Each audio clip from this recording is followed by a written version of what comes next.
Fellow Kenyans, Steve Mbogo hapa.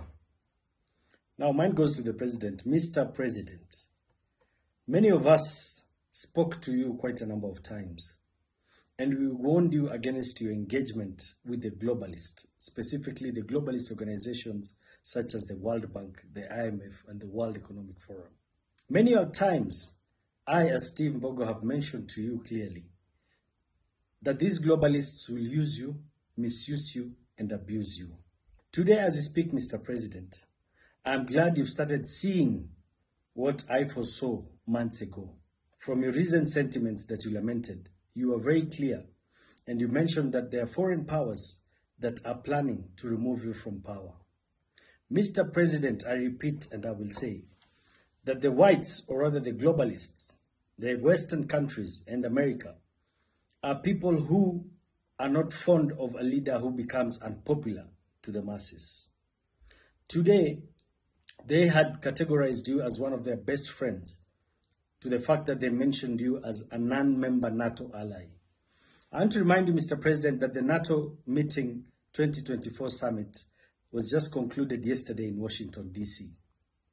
All the 32 countries plus their non-member NATO allies and friends were in attendance. But I'm very sure you're not invited, simply because they are planning to do away with you.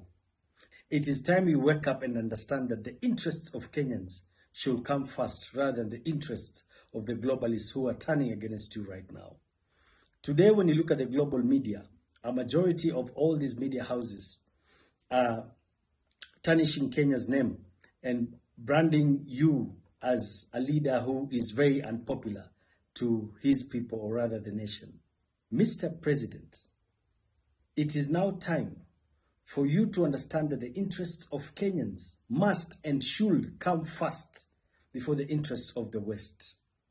Many a times I have mentioned, and I have said it again and again, that the globalists use you and fixed you and put you in a position whereby they were very clear. Today in the entire global media, IMF is clearly saying they had predicted chaos in Kenya, simply because they forced you to implement and forced your members of parliament to implement, or rather to pass, the Finance Bill 2024, which was drafted by them, knowing very well that Kenyans will revolt.